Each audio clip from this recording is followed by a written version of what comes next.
नमस्कार साथियों, स्वागत है आप सभी का आपके अपने चैनल स्वदेश लाइव पर। और ये पॉलिटिकल पॉडकास्ट है जिसमें हमारे साथ रजनीश सर जुड़ते हैं, दरभंगा से, आरजेडी सैनिक प्रकोष्ठ से हैं। चर्चा आज होगी देश भर में और खास तौर पे बिहार में जो दलितों को लेकर के जो राजनीति इन दिनों बिहार में देश भर में चल रही है। दलित वोट बैंक को साधने की कोशिश इस चुनावी साल में की जा रही है। एक से बड़े एक वादे, एक से बड़े एक कई तरह के पैंतरे राजनीतिक दल अपना रहा है। ऐसे में दलित के वोट बैंक को साधते-साधते क्या सवर्णों को जो वोट बैंक है, कोर वोट बैंक है, उसे क्या तमाम राजनीतिक दल छोड़ते चली जा रही है? आखिरकार सवर्णों को दरकिनार क्यों किया जा रहा है? इसी पर चर्चा होगी। हमारे साथ रजनीश सर फिर से जुड़ गए हैं। सर, बहुत-बहुत स्वागत है आपका हमारे इस पॉलिटिकल पॉडकास्ट में। नमस्कार। सर, मेरा जो प्रश्न है और जिस विषय पर आज हम लोग चर्चा करने जा रहे हैं, तमाम राजनीतिक दलों को हम देखते हैं कि भाई बिहार में या देश भर में दलित को लेकर के खूब चर्चा करते हैं। दलित वोट बैंक की बातचीत करते हैं, शोषितों की बातचीत करते हैं, वंचितों की बातचीत करते हैं। लेकिन क्या जो स्वर्ण है, जो एक वोट बैंक हमेशा से किसी न किसी दल से जुड़ा हुआ है, वो क्या उसे वो लोग छोड़ते चले जा रहे हैं? क्या स्वर्ण भी शोषित नहीं हो रहे हैं? देखिए, मैं इस पे कौन क्या हो रहा है इससे नहीं बात करना चाह रहा हूँ। मैं आपको ये कहना जी, चाह रहा हूँ कि सवर्ण स्वर्ण जिसको जो मन में आता है बोलते रहता है। सवर्ण वर्ड जी, जी। प्रैक्टिकली यूज हुआ है मनुस्मृति में, जिसमें सवर्ण में ब्राह्मण, क्षत्रिय, बनिया तीनों को रखा गया है। और एक जी। ही जाति है जिसको कि शूद्र कहा जाता था मनुस्मृति में। हुँ, लेकिन आज तक कोई भी सोशल साइंटिस्ट हु इज शूद्र इसको डिफाइन नहीं कर पाया। तो हुँ। मतलब डॉक्टर अंबेडकर ने भी एक किताब लिखा है हु इज अनटचेबल्स। तो अनटचेबल्स को तो डिफाइन किए हैं। फिर साउथ इंडिया में ब्रह्मा स्वामी पेरियार आप नाम सुनते होंगे। फिर जी, ए जी। सी एन अन्नादुर्रई, इन लोगों ने भी डिफाइन करने की कोशिश की, लेकिन कोई इसको करेक्टली डिफाइन कर नहीं पाया। तो सवर्ण हुँ, के लिए जो बेटर वर्ड है जो बिहार में यूज होता है, जैसे माने ब्राह्मण, राजपूत, भूमिहार, लाला, इनके लिए उसके बारे में मैं कहना चाहता हूँ कि इसका बेटर वर्ड है, इंग्लिश वर्ड है फॉरवर्ड। फॉरवर्ड लोग बोलता ही है कि फॉरवर्ड क्लास। बिल्कुल, तो बिल्कुल, बिल्कुल। फॉरवर्ड, हाँ फॉर तो माने हिंदी से ज्यादा सुटेबल वर्ड होगा इसके लिए इंग्लिश वर्ड। नाम ही है फॉरवर्ड, मतलब प्रोग्रेसिव। और ये ज्यादा सुटेबल इसलिए है कि इसमें दूसरी जाति के लोग भी अपना उत्कृष्ट कर्म करके घुस सकते हैं। आप एक मिनट के लिए सोचिए कि ये चार जाति क्यों है फॉरवर्ड में, तीन ही क्यों नहीं है? हो सकता था ब्राह्मण राजपूत ही रहता, हो सकता था ब्राह्मण राजपूत नहीं होके ब्राह्मण भूमिहार होता, या भूमिहार लाला होता। तो मेन काम क्या हुआ, जो ये जो फॉरवर्ड क्लास बना, ज्यादा प्रीवियस हिस्ट्री हम नहीं जानते। ब्रिटिश टाइम से ही हम देखते हैं कि जब बंगाल में माने मेन नॉर्थ इंडिया में ब्रिटिश का एडवेंट हुआ, वो बंगाल के थ्रू हुआ है। आप भी सुने होंगे लॉर्ड क्लाइव जब बंगाल में अंग्रेजी राज की स्थापना की थी, तो बंगाली सब पढ़े जी, लिखे, बंगाली सब अंग्रेजी राज में बड़े ऊंचे पदों पर गए। उसके जी, जी, बाद जी। बिहार में, हाँ, तो जो मुसलमानों का जब शासन था अंग्रेजों से पहले, तो उस समय हिंदुओं के हाथ में कुछ भी नहीं था। एक एक इंच जमीन सारे मुस्लिमों के हाथ में थे। और कुछ जो राजपूत सरदार थे जो अपने बल पे, अपने बाहुबल से जहां तहां राजा थे वो थे। लेकिन कोई किसान की खेती करता था हिंदू भी, लेकिन आपको इतना ही मुस्लिम काल में अनाज छोड़ देता था जिससे कि एक शाम आप खाना खा सकते। दिवाली और होली में एक ही बार आपको कपड़ा साल में हो जाए तो बहुत है। अब प्राचीन काल का जी, फोटो देखिए तो खाली धोती पहने हुए किसान आपको दिखेगा, ऊपर ही बहन कुर्ता बिल्कुल। का भी उपाय। तो हुँ, ये हुँ, जो हुँ। पढ़े लिखे बंगाली जो ब्राह्मण खास के आए, और कायस्थ, ये दो बंगाल में जो सुभाष चंद्र बोस जो उड़ीसा वाले थे, या ज्योति बसु, तो बंगाली कास्ट सब बड़े पढ़े लिखे और वीर भी होते हैं। तो इन लोगों ने हिंदुओं को जो अंग्रेज जो बंदोबस्त किया, माने जमीन का जो पट्टा देना शुरू किया, मोटा मोटी हम कह रहे हैं, तो उसमें जी। उसने पढ़े लिखे हिंदुओं को भी दिया।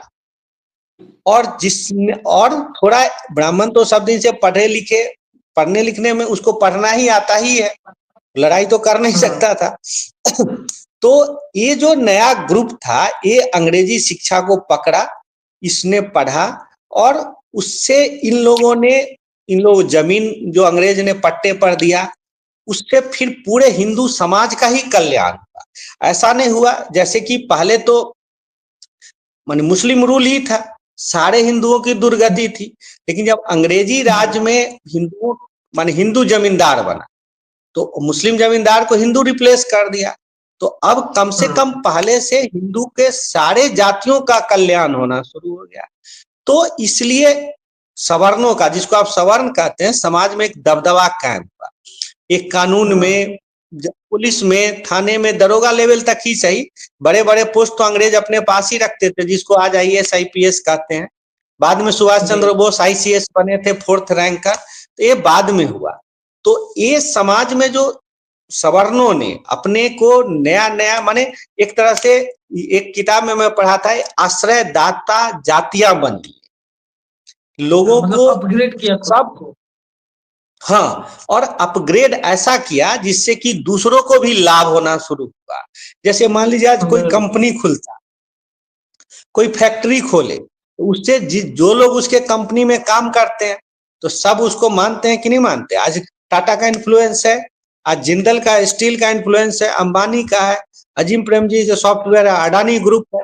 तो एक तरह से ये लोग समाज में प्रोस्पेरिटी लाए, समाज के समस्याओं को हल करने लगे, तो इसलिए इनको फॉरवर्ड क्लास कहा जाने लगा।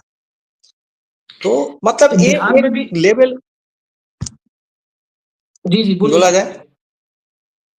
हाँ बोलिए, आप बोलिए। सर मेरा कहना ये है कि बिहार में हम देखते हैं कि तमाम राजनीतिक दलों में, चाहे आपकी पार्टी आरजेडी की ही अगर बातचीत करें, तो जिस तरीके से टिकट बंटवारे की जब बात आती है, या फिर जब उनको विधानसभा वाइज लड़ाने की बातचीत आती है, तो स्वर्णों को रखते तो वो अपने साथ हैं, लेकिन जब टिकट देने की बातचीत आई, जब बारी आती है कि भाई एक सम्मान उनको दिया जाए, तब वो सम्मान कहीं नहीं मिलता। ये सिर्फ आपकी पार्टी की हम बातचीत नहीं कर रहे हैं, तमाम विभिन्न राजनीतिक दल हैं बिहार में, भारतीय जनता पार्टी हो गई, जनता दल यूनाइटेड हो गया, उनके जो मतलब नेता है, सर्वे सर्वा है, उनके आसपास इन्हीं की लॉबी रहती है, और इन्हीं की बदौलत वो कहीं न कहीं बहुत सारी चीज़ों को अपने पार्टी के अंदर इम्प्लीमेंट भी करते हैं। लेकिन जब वो चुनाव लड़ने की बातचीत आती है, तो उनको साइड कर दिया जाता है।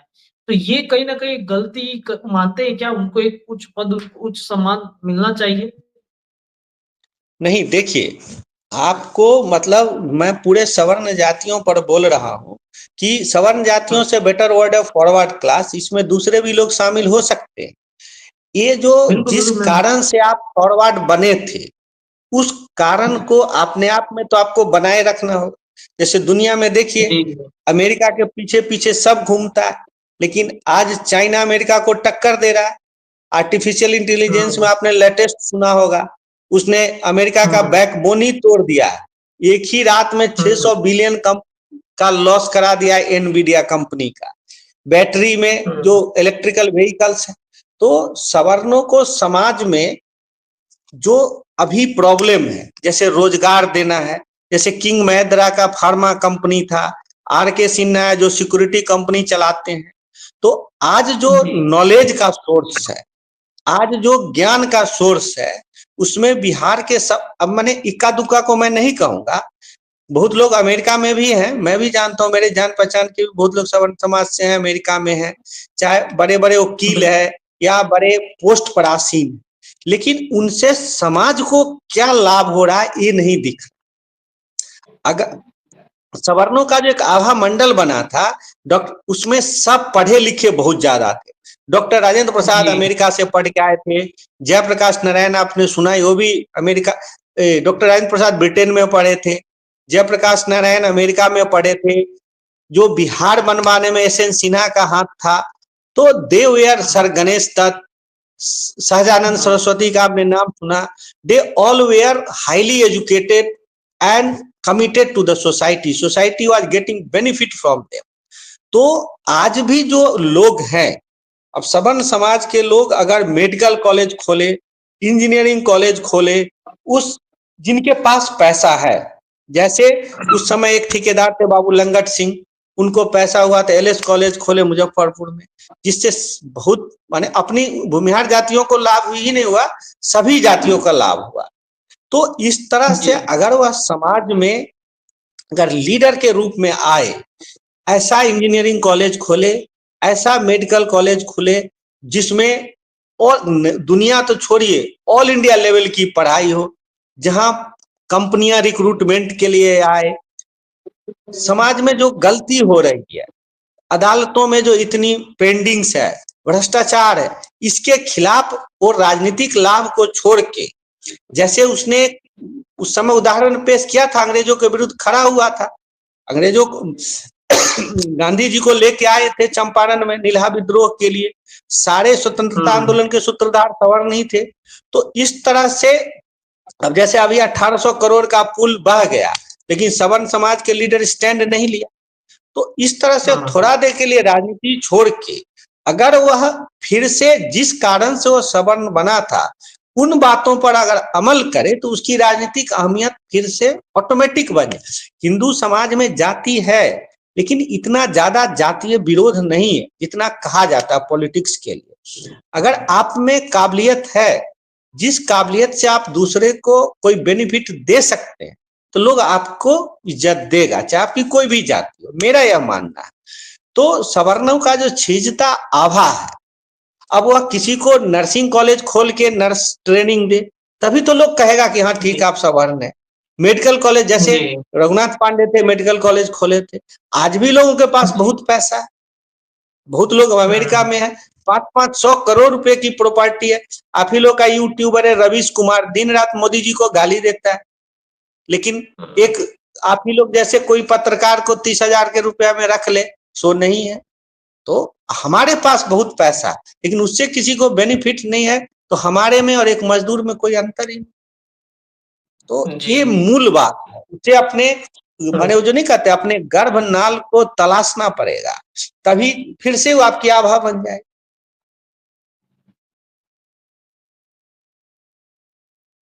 बिल्कुल सर।